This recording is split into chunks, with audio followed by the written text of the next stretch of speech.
I know it's been over a year since the last time we studied the book of Ephesians, and you may or may not remember where we were at or what was going on when we stopped studying it. Matthew said December 19th, I guess is what he said. I found out December 6th, December 4th that I had cancer. And but don't get discouraged. I'm going to try to catch you up here in just a minute by way of review, and just a few minutes we'll go through all that. But before I do that, I'd like to say thank you to all the people who have been in prayer for me over the last year as I've battled cancer. The battle continues. I'm not done with it yet, not that I know of. I may be and don't know it yet, but I feel great, feel okay, but I think I still, the cancer is still there. There was a time that I didn't think that I'd ever speak again at church. And sometimes I even doubted that I'd make the next service. But Yahweh, who is abundant in mercy, and because of his great love for me, has allowed me at least one more chance to serve him in this capacity, that I might do my best to edify his church and maybe lift up those who have lifted up me through prayers and petitions throughout the time of trouble that I've had the last year. So thank you for all your diligence in praying for me on my behalf. You're fasting on my behalf. Thank you. Over the last year, it seems as if the battle has been overwhelming for me at times, especially as it pertains to my diligence to the faith and my service to Yahweh. And it's funny that the very thing that I want to get into today has just to do with that. The subject of diligence, commitment, perseverance of our faith and our daily walk with Yahweh. As a matter of fact, had I continued teaching on through my trial of cancer, it may have been an inspiration to me as I faced the battle. As a matter of fact, I know it would have been. But sometimes when troubles come our way in life, or a lot of times, we just lay down and we take the easy road rather than committing to the fight and winning the victory.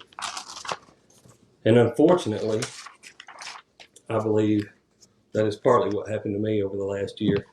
When I found out that I was sick, when life's troubles came my way, I found an excuse to lay down rather than to stand and to meet the challenge head on. Don't get me wrong, there were times that I couldn't have stood up here.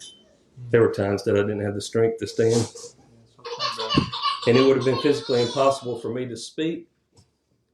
But there's been months now that I have felt better, that I have been fine. And I believe that I have been able to study and able to teach, and instead I have used my cancer excuse to lay down and to take the easy way out while other men stood behind this pulpit and taught and preached and served and kept the faith, and they carried the torch when I sat down. And I hope and I pray that Yahweh will forgive me for that one and continue to allow me to feel good, to help me heal completely, so that I can do my part and persevere in the faith in my walk, and so that I can show my diligence in studying to speak and teach and do my part, hopefully all for Yahweh's glory. So that's what I want to talk to you about today. Thank you for being there for me and praying for me. I really, really appreciate it. This sermon is going to be a super practical sermon. It's one that can be applied to everyday life, and it needs to be applied to your everyday life if you plan on persevering and being a soldier for Yahweh. That is one huge word to me. I remember it from Denise. She always talked about being a soldier for Yahweh. So you'll hear it throughout this sermon. But if you want to be one, I believe she was one. If you want to be one, it's you're gonna need to apply this to your life. Many lessons that are taught throughout Scripture are motivational, or throughout the Scripture are motivational and inspirational. And I hope this sermon will be one of those.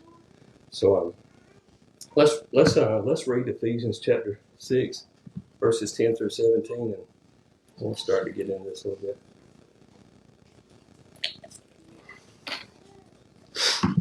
Ephesians 6, starting in verse 10, it says, Finally, be strengthened by Yahweh and by his vast strength. Put on the full armor of the Almighty so that you can stand against the tactics of the devil. For our battle is not against flesh and blood, but against the rulers, against the authorities, against the world powers of this darkness, against the spiritual forces of evil in the heavens. This is why you must take up the full armor of the Almighty, so that you may be able to resist in the evil day, and having prepared everything, to take your stand. Stand therefore with truth like a belt around your waist, righteousness like armor on your chest, and your feet sandaled with readiness for the gospel of peace. In every situation, take the shield of faith, and with it, you'll be able to extinguish the flaming arrows of the evil one. Take the helmet of salvation and the sword of the Spirit, which is Yahweh's word. Now, the last time I taught, we covered verses 10 through 13. And again, I know that it has been a little while. So in your spare time, you might want to go back to the website and look up that sermon. I don't know the number on it, but it's obviously Ephesians 6, 10 through 13. That was the verses that were covered. And then you can listen to it again to kind of get you back in the swing of things. But as an overall cap throughout the book of Ephesians, Paul centered in on two parties throughout this whole book. Number one was Yahweh, and number two are the saints. The first three chapters of Ephesians is about what Yahweh has already done for the saints by way of his predestined plan through his Son. The whole first three chapters is all about Yahweh and what he's done for us. Okay. And the second half of Ephesians is about what he expects us to do for him because of the love and the favor that he's already shown us. Okay. We've talked about several positions that we hold in the Messiah. We talked about slaves and masters, parents and children, husbands and wives. There are a lot of criteria listed throughout these chapters that is expected of a true born-again saint, one that has been changed from the old man, made new by the grace of Yahweh. Amen. But when Paul gets to verse 10 in chapter 6, he kind of gears us up for one final exhortation as he starts to close this letter. This is almost like not really a doxology, but we're coming into the closing of this letter. He's getting to the end of it, and he's going to finalize it and start to close it up. And that's where we're picking up today. Now, it's my opinion that Paul has just laid out a lot of groundwork for the saints, but in doing so, he also realizes that there's still a big battle ahead. He's told you how to live. He's told you what Yahweh's done for you. He's told you what he expects you to do, but he realizes, hey, just because you know what to do doesn't mean that it's going to be easy, okay? And that's where we're picking up today, all right? So he sees the outside influence that will distract the saint from being able to accomplish their goals. And so Paul writes these last words of an exhortation to prep the saint for the battle that he's about to face. But before he gets into the battle armor, he encourages the believer to be strengthened in verse 10.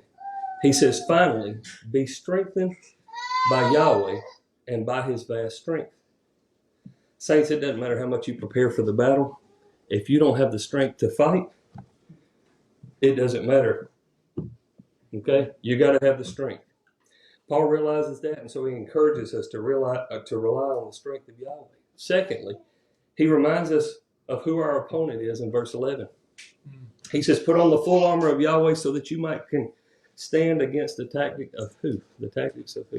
The devil. Okay? The devil is the opponent. He's the adversary. He's the one that's going to cause us the problems. Okay?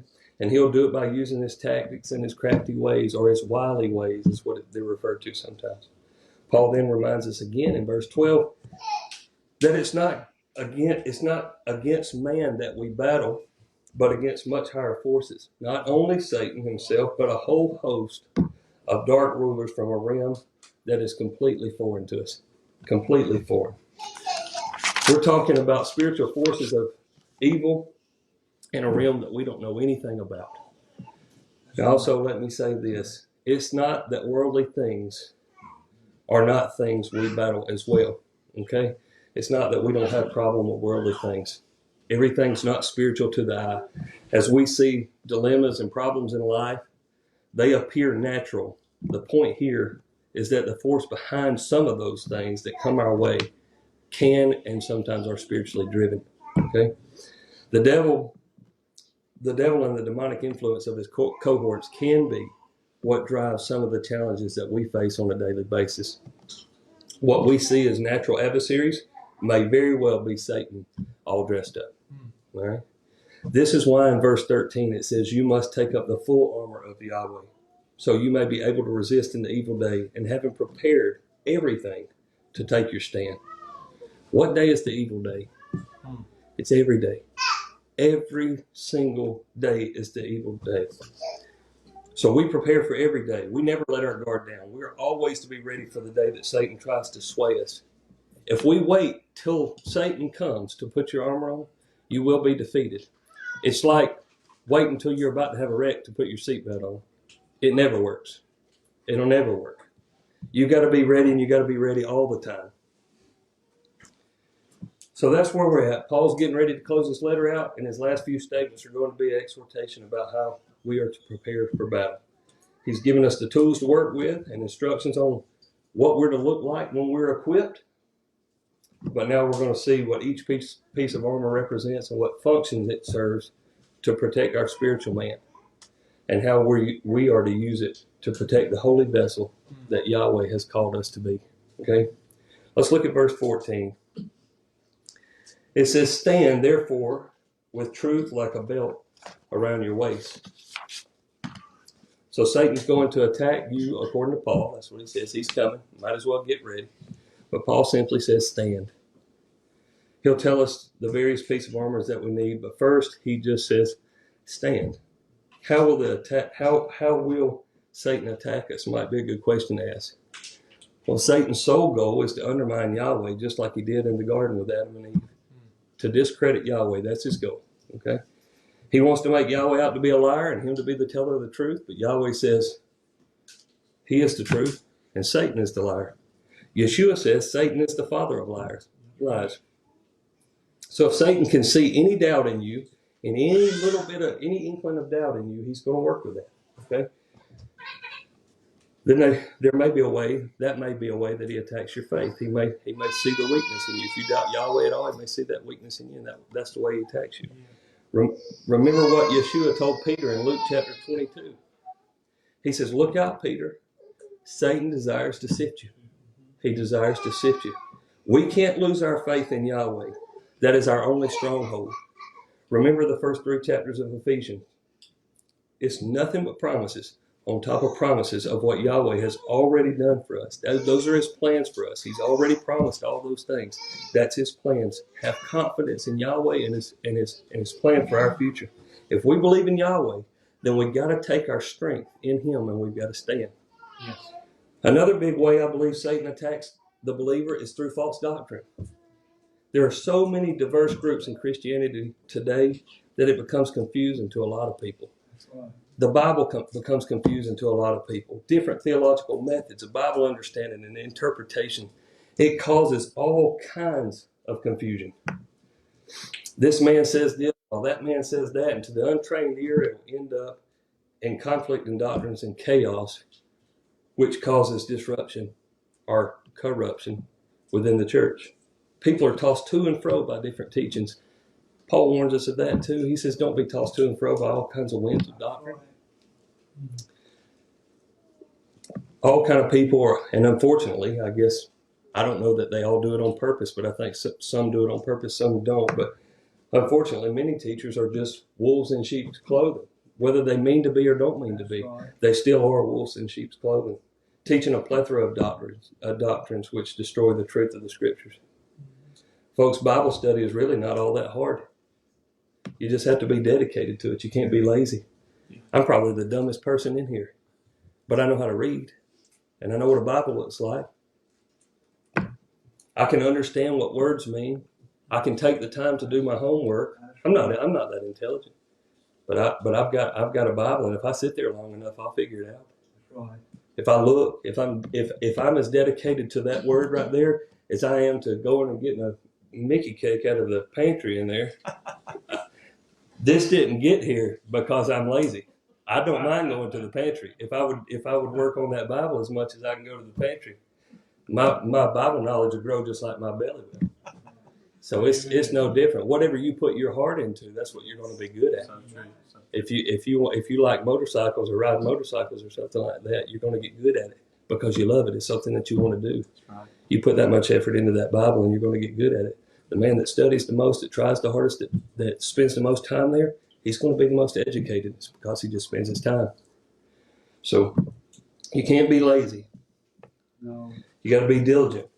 And if you'll do that, you can refute most of the nonsense that comes your way. If you constantly stay in that word all the time, when somebody says something that's erroneous or out of the way, red flags fly up. You go, I've read that 27 times. I don't remember that. You know, maybe it's true. I'll go back and check it out again, but I don't remember that. So division in the church can also be caused by jealousy or pride, dividing the body from its desired unity. That's terrible. That's another way that Satan slips in. If he can cause some division, break things up, it makes a mess of things. It starts to destroy what's going on in the church. That's a terrible thing. Paul says in chapter 4 to endeavor to keep the unity in the faith, growing into one mature man. Not a bunch of mature men, one mature man. Mm-hmm. This is supposed to represent a body. Everybody works and functions together, one piece. Mm-hmm. Separation or division is probably one of the worst attacks on a church body. I've seen many churches torn apart by one group following one man or one group, and the other part of the church following another man or another group, while the whole time we're supposed to be united amongst one another. Pride is a big divider. Our own pride, our own Bible knowledge, our own dedication to the church, how much we serve, how much we give. We build false trust in these things. This is the way that Satan may jump in on you too. One might say, I go to church every time the doors are open. I'm a spiritually strong person. I must be spiritually strong. Mm-hmm. The next man might say, I'm too grounded in my faith. I won't or I can't be turned. Well, keep in mind, Matthew just sung a song about Job. He's the master of deception, by the way, that Satan is. Job was one of the most righteous men in the Bible. You see what happened to him in the song. He was tempted. He didn't give in, but he was tempted. The Messiah was tempted for 40 days. Or I don't know if it lasted the whole time, but he's 40 days in the wilderness. He was tempted while he was there. This is the only begotten Son of Yahweh. I don't know about you, but as I compare myself to those two men, I'm a pretty easy target. It won't take much to whip me, you know. Wow. He's crafty in his ways. We're talking about ancient being that knows exactly what he needs to do to take one of Yahweh's vessels and destroy it. Okay? Right. Paul knows all that. And so right here in verse 14, he says, stand. He has mentioned it in the last 3 verses, stand. Verse 11, he says, put on the full armor so you can stand against the tactics of the devil. In verse 13, he says, having prepared everything that you might stand. And now in verse 14, he says, stand with truth like a belt around your waist. Paul's pretty emphatic about standing. All he means here is to have structure, to have a backbone, to hold fast, to don't fall over, to don't be washed away, but stand like Moses did when he stood there in the part of the Red Sea. Stand. It's not necessary to try to estimate the devil's tactics. You're not going to do that. You can't perceive his deceptions coming. You don't know what's coming. All you have to do is be ready no matter what comes our way. We don't concentrate on what he's doing. That's right. We concentrate on what we're doing. Amen, brother. You worry about you. You don't worry about what's fixing to come. You don't worry about the battle that's in front of you. You just think, I've got to be prepared. Whatever the battle is, I've got to be prepared. So you prepare yourself. You don't try to figure out, which angle he's coming at. That's right. It shouldn't matter what way or how Satan plans to attack us. And believe me, he's crafty and he's cunning, and he's always planning some kind of attack for those who serve Yahweh. That doesn't matter to us. That's right. If we put the armor on that is prescribed here in the next few verses, we'll be ready for whatever battle comes our way. So as I've said before, Paul is in prison here. And he's writing this letter to the churches in Asia Minor. But I believe while he is sitting here in prison, he must be looking at a common soldier. I think that Paul is sitting here in stocks and bonds, and he's looking at a soldier, a Roman soldier that's either a guard or just an everyday common soldier, maybe some kind of battleman. I'm not sure. But undoubtedly, he's equipped with the armor of a Roman soldier, and I believe that Paul is staring at him. And I'm thinking he's getting his armor picture from the soldier that's near him in prison. Either way, Paul starts to pick apart the armor of the soldier, and he uses it to define the battle garments that we should have on to do battle with the greatest adversary known to man. I'll go through these pieces of armor over the next few sermons, and today we're just going to look at one of them. But I want you to kind of get an idea of what a Roman soldier looks like. Just think if you've ever seen some of the old ancient wars or something like that, maybe get an idea there. But so the first piece of armor that Paul starts with is the belt of truth. He says, "Stand therefore with the truth like a belt around your waist."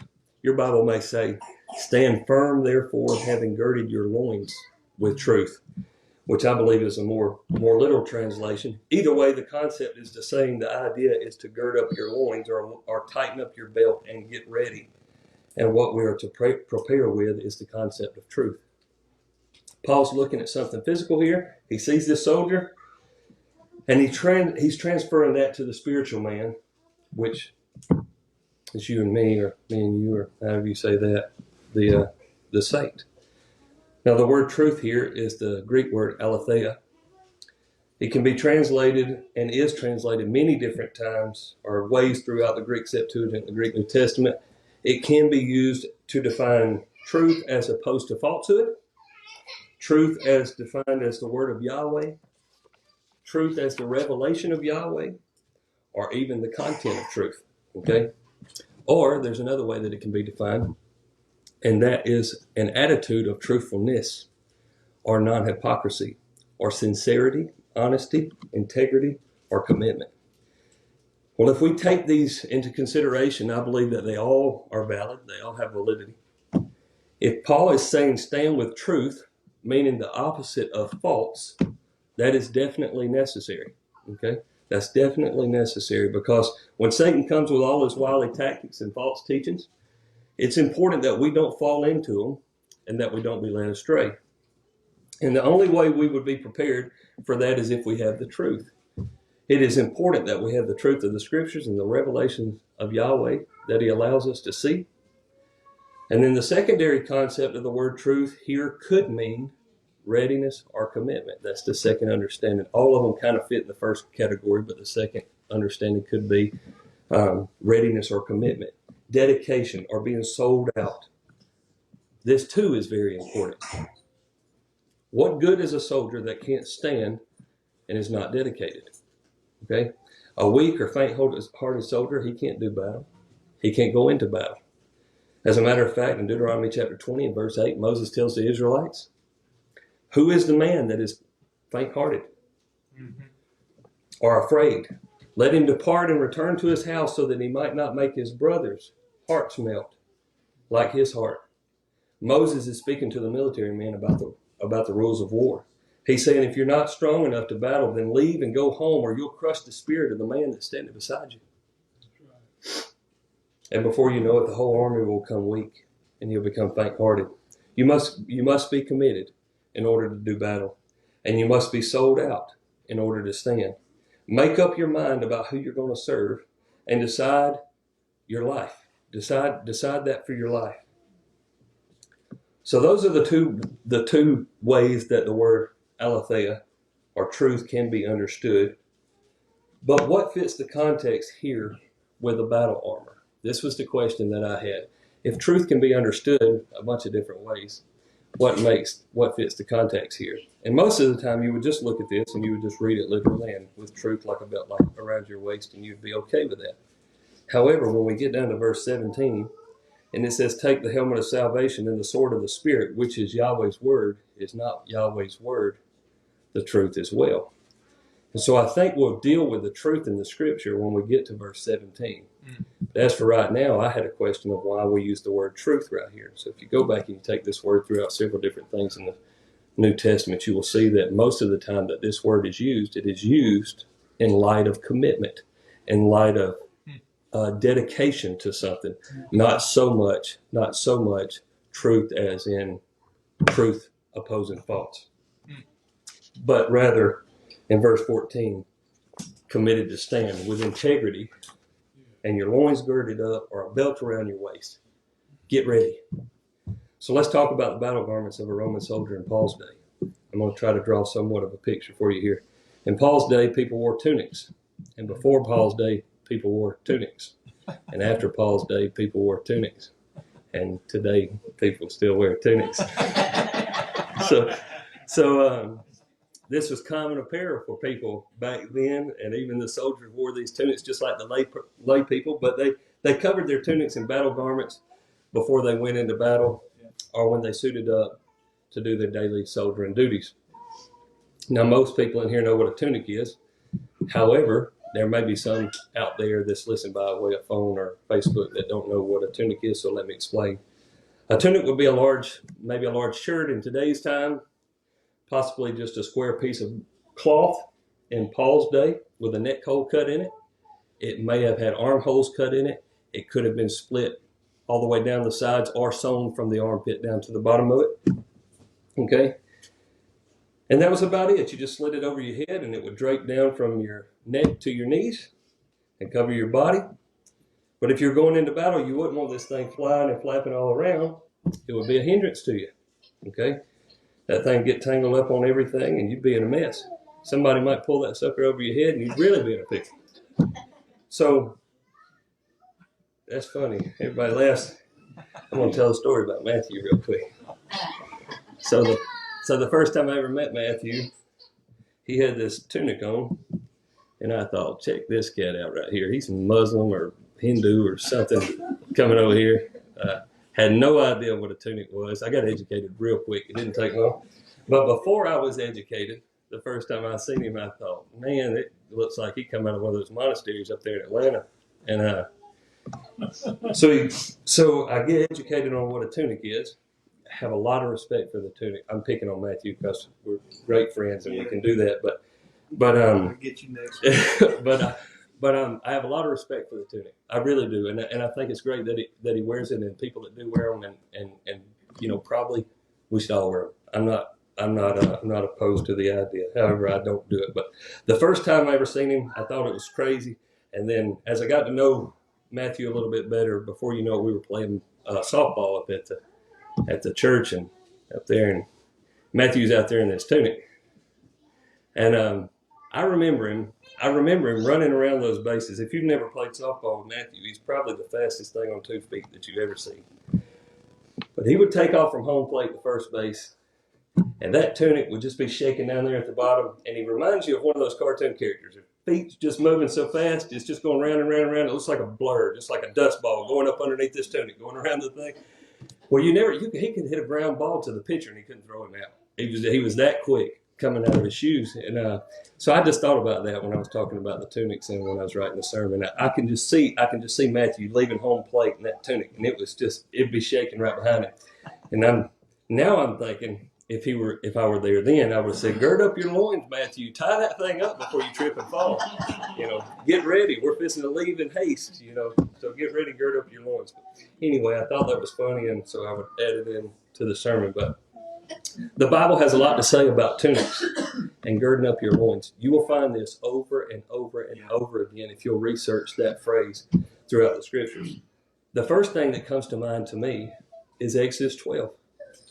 Yahweh tells the Israelites before they leave Egypt that they're to keep the Passover festival. We've got that coming up. It's right around the corner. Okay? He says to keep the Passover. Well, in that instruction, Yahweh's preparing them for an upcoming battle that they may encounter. They're fixing to leave Egypt. Pharaoh's fixing to follow them. We don't know if they're going to have to fight or not, and they don't know if they have to fight. All they know is we're fixing to check out. Moses said, get ready. We're fixing to leave.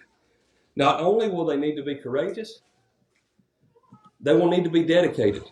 Okay? They've got to be dedicated. A lot of the people that left Egypt were not dedicated. That's right. We see that throughout the wilderness. Why did you bring us out here to die? Why can't we just go back and make bricks? We'll just stay there. At least we've got food. We've got shelter, things like this. They weren't dedicated, but they were going to need to be dedicated. And they're going to need to be willing to stand for Yahweh. but they will also need to be prepared and ready to move quickly and swiftly. So what does Moses tell them in verse 11 in chapter 12? He says, now you shall eat, speaking of the Passover lamb, you shall eat it in this manner, with your loins girded. The same thing that Paul talks about right here with the Roman soldier.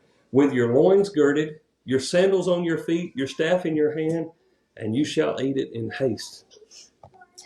Now, if you weren't worried about running out at any given moment and possibly having to do battle, then you would typically probably eat dinner in the comfort of your own home with your loins not girded, your tunic hanging loose, your robe hanging loose. That's right. You would be in comfort. You're just eating. You're not worried about having to run anywhere.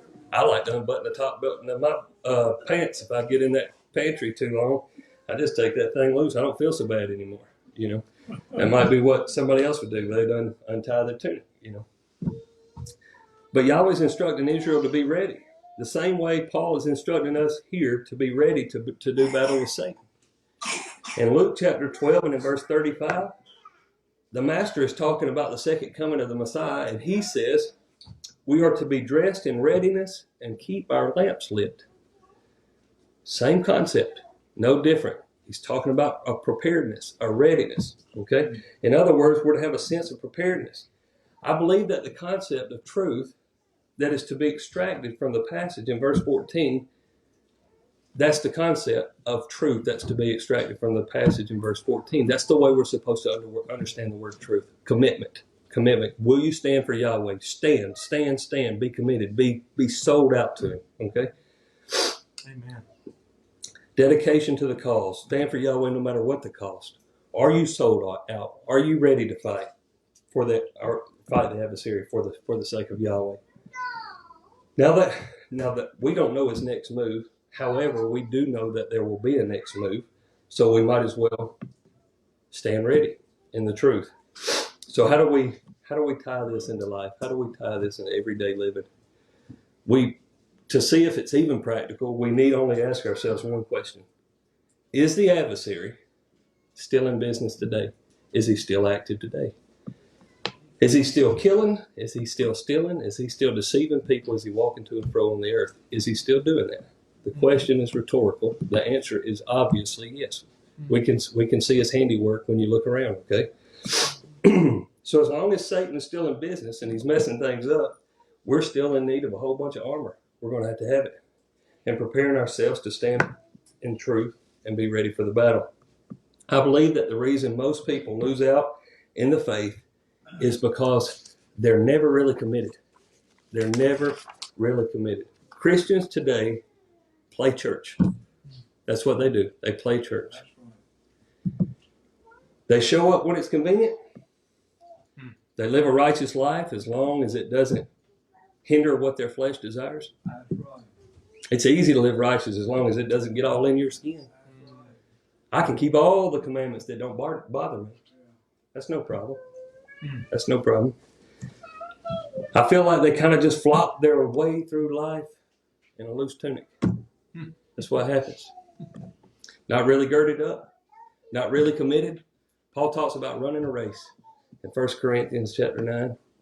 He says, don't you know that in a race that all runners run? Yes. But only one. That's right. Only one gets the prize. Right. Run in such a way to get the prize. Yes. Brothers and sisters, dedicate yourselves. Gird up your loins and be ready. Cut off anything that hinders you. Amen. Or tie it up. Get it out of the way so that you might be ready to maneuver and stand against the tactics of the devil. Matthew told me this a long time ago, and it has stuck with me forever and ever and ever. He told me that the only thing a man gets from straddling a fence was a sore tail. And that stuck with me. It's time to get on one side of the fence or the other. Sell out. Be dedicated. Committed to Yahweh. Stand in the truth. The victory is already yours. It's already ours. The battle is decided whether or not you're in the fight or not. The battle is already over with. Okay? You can be part of it or not be part of it. There's a losing side and a winning side. We know which one wins. That's right. Okay? That's right. You can be part of it. You can sell out and stand for the banner of Yahweh, And the victory can be yours. You just have to be committed, dedicated. David did this. When he come down to face Goliath, I use the story because it's common, and I've been reading 1st, 2nd Samuel, so it's kind of fresh on my mind. But David did this when he come down to Goliath. Do you think Yahweh could have destroyed Goliath by other means than David? Sure he could have. He had a whole army of Israel standing right here. Got all the Philistines down in the valley. Goliath comes out day after day after day and makes a mockery out of Israel. He says, send somebody down here to kill me. If you can whip me, then I'll leave. The whole Philistine army will just give up. David's coming bringing water to his brothers. He says, who is that big sucker down there, and why is he screaming at y'all like a bunch of fools? Y'all sitting up here not doing anything. He said, let me go down there and whip him. I'll go down there and whip him. Here is David, little shepherd boy. I don't know how big he was, but undoubtedly he was smaller than the rest of the people. He wasn't big enough to be in the army, or big enough to even be in the military. He couldn't even wear Saul's battle garments. Couldn't even put on the armor. Saul gives him his armor bearer, comes up, brings him his gear. David tries to put it on and says, man, I can't work with this stuff, too big. Yeah. He says, but who is this uncircumcised Philistine that defies the name of the living God? Yes. Who is he? That's right. David was committed. He said, I'm a servant of Yahweh. It doesn't matter. That's right. He walks down there, gets him 5 smooth stones out of the creek, out of the wadi. He walks up to Goliath and he says, you come at me with a sword, but I come at you in the name of Yahweh. Yes, yes. He's committed. He's dedicated. One rock, down goes Goliath. Kind of like down goes whatever. Yeah, Frazier. Cuts his head off, parades it around Israel. Keeps the sword, later be used. Yeah. David was committed. He was sold out. He stood for Yahweh when the rest of them sissies are sitting up there on the hill. They got a whole army full of people and they're scared of this big guy. David wasn't scared. What do you got to lose? The battle's already won. The battle's already won. Especially eternally, imputed righteousness is already applied to us. We don't have to worry about anything. The battle's already won. Stand. Amen. Take the banner of Yahweh and hold it high. Hold it high. Hallelujah. Focus on what you're to be and prepare yourself to be the best. And the rest will take care of itself. Satan's more crafty than we are. You're not going to outthink him. You're not going to outplan him. You're not going to jump out of the way of flaming darts. They're coming, guys. They're coming. You just put the right armor on. You don't have to worry about it. Okay? You can put on armor that'll protect you.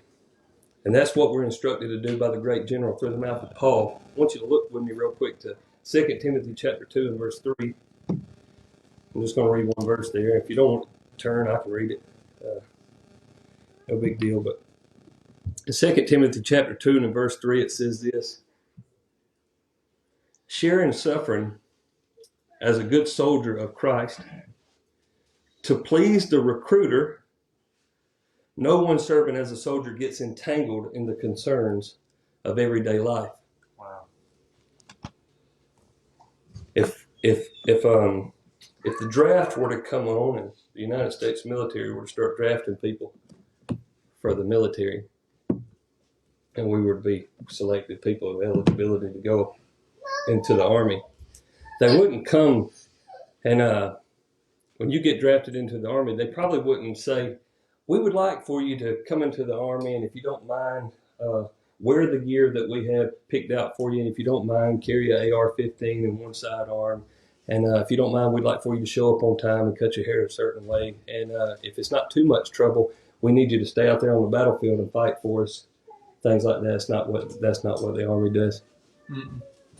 John was in the military. He would know full well. They tell you exactly what you're going to do, exactly when you're going to do it. This is how you're going to act. This is how it's going to work. This is what you're going to use. You're going to stay in that ditch until we tell you can get out of that ditch, that kind of stuff.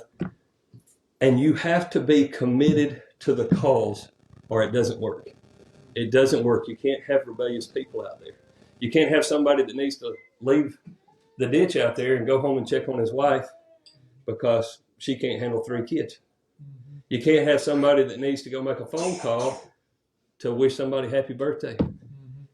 These people are dedicated. If you go and read through the book of, well, 1st and 2nd Samuel and Judges and things like that, and read about all the militant wars and stuff like that, these people are sold out to Yahweh.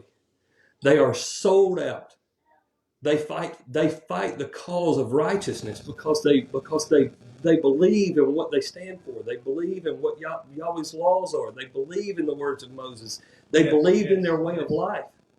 And they were sold out for it. That's all we're talking about here. Who is the recruiter? In 2 Timothy, Yahweh's the recruiter, the author and the finisher of your faith. The first 3 chapters of Ephesians tells us how Yahweh has chosen, predestined us to be adopted sons, and that's already accomplished. Now all we got to do is fight the good fight. We have to be committed to the end. We have to run the race in effort to win the prize. I'll close with this. Soldiers, stand up in your faith. Gird up your loins. Tie up your loose garments. Don't have your tunic flopping all over the place. Prepare yourself for battle that's to come, and be ready for whatever comes your way. Don't get entangled with the world and the lust and the hypocrisy, the false doctrine, self-confidence, churchisms, or anything else that's a distraction. All those things are weak and they're beggarly. That's right. But rather be assured in the armor that Yahweh has supplied for your spirituality. Okay? The first one was truth. The next time we talk about this, we'll talk about the piece of armor of righteousness. I'm excited about that one. But for now, put the armor on that you know about. We've discovered the armor of truth. Put it on. Get in line with Yahweh. Commit and stand for Yahweh and do it with all your heart. Praise God.